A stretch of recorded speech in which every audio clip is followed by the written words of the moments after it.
Tags होते हैं, ठीक है। 6 टाइप्स के हमारे पास टैग्स होते हैं, H1, H2, 3, 4, 5, 6। H1 क्या होता है? बोल्ड होता है। फॉर एग्जांपल आप न्यूज़पेपर ही देखते हैं, तो जो चीज़ बोल्ड लिखी होती है आपका फोकस उस पर जाता है कि यार ये बोल्ड लिखी हुई है, इसको पहले पढ़ूँ। जो छोटा छोटा लिखा होता है आप उसको बाद में रीड करते हो। टीवी देख रहे हो, जो जैसे पॉपअप विंडो होती है, बोल्ड लिखा होता है, कोई न्यूज़ होती है, अलर्ट होता है, आप उसको पढ़ते हो। नीचे छोटी सी बार चल रही होती है, आप उसको इग्नोर करते हो।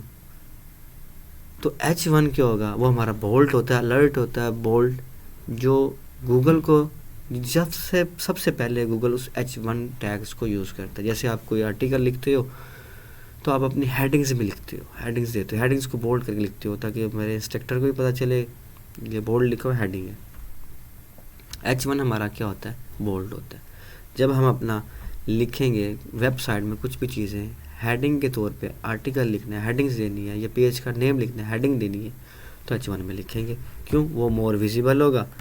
यहाँ पे देखो H1 मोर विजिबल है, 2 उससे काम, 3 उससे काम, इस तरह से उनकी विजिबिलिटी कम होती जाएगी। फ़ायदा क्या होगा? और हमारा वो H1 कीवर्ड्स होता है, ठीक है। किसी भी हम आर्टिकल्स पोस्ट करनी है, ब्लॉग लिखना है, किसी क्वेश्चन का आंसर करना है, तो H1 से करना है आपने। और इनकी भी लिमिट होती है, नहीं कि आपने बार बार H1 यूज़ करने बैठ जाना है। H1, 2, 3, 4, बार बार 4 को भी यूज़ नहीं करना, 1 को आपने दोबारा यूज़ नहीं करना, 2 को कर लो 2 टाइम, 3 को कर लो, इस तरह से आपने डिवाइड कर लेना है। ये होते हैं टैग्स, ये बहुत ज़्यादा इंपॉर्टेंट है।